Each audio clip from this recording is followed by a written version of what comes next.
Hello बच्चों, मैं एक और क्वेश्चन लेकर आया हूं कक्षा 7 यूपी बोर्ड का गणित का अभ्यास 7E साधारण ब्याज वाले एक्सरसाइज से। इसमें सवाल है कि 10% वार्षिक ब्याज की दर से कितने समय में 200 रुपए 3 गुना हो जाएगा। 3 गुना 200 रुपए अभी हैं, सोचिए 3 गुना हो जाएंगे। 200 के 3 गुना कितने होते हैं? 600। ठीक है, तो वो क्या हो गया? वो हो गया मूलधन का मिश्र धन। भाई आज 200 रुपए है तो कितने समय बाद वो 3 गुना हो जाएगा, यानी 600 रुपए हो जाएगा। तो वो जो रुपए आएंगे 600 रुपए, वो क्या होंगे? वो आपका मिश्र धन होगा। तो हमको दिया क्या है? दिया है हमको क्या क्या, वो हम नोट करेंगे। हमको दिया है दर, दिए है। दर कितनी है? 10% वार्षिक। और समय हमसे पूछा है, मूलधन है आपका कितना है?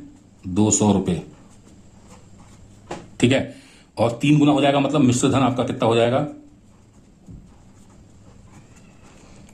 3 गुना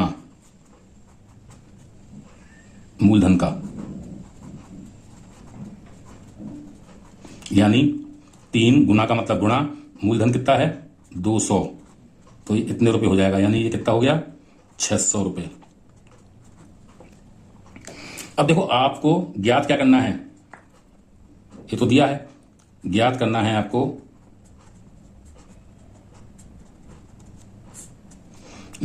आपको समय। समय कितना लगेगा? अब देखिए, चूंकि इसको हल करेंगे, पहले तो ये देखिए मिश्र धन आपको दे रखा है, दर दे रखी है, वो सॉरी मूलधन दे रखा है। मिश्र धन और मूलधन दोनों दे रखे हैं, तो आप ब्याज तो वैसे निकाल लिया आपने। तो साधारण ब्याज आपका कितना आ गया? वो आपका आ गया मिश्र धन माइनस मूलधन, और वो आपका आ गया कितना? 600 माइनस 200। ठीक है, तो ये कितना हो गया? 400 रुपए। अब आप साधारण ब्याज का सूत्र लगा सकते हैं। तो आप साधारण ब्याज का सूत्र क्या होता है कि चूंकि साधारण ब्याज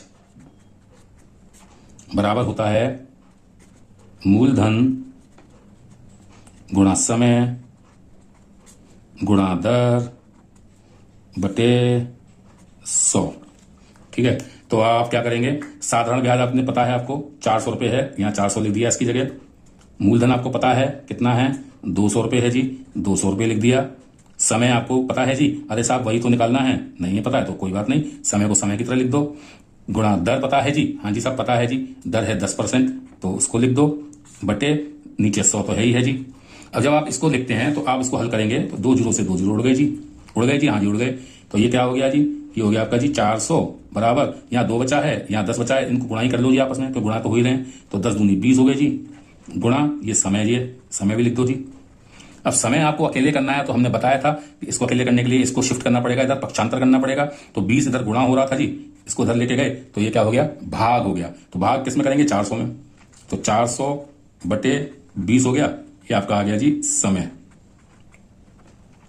जब आपका समय आ गया तो समय कितना आया? इसको हल करो आप, ये तो आप बड़े आसानी से कर लोगे, आप तो बहुत होशियार हो। ये कर लिया, 0 से 0 कट गया, 2 एकम 2, और ये 20 बार कटा।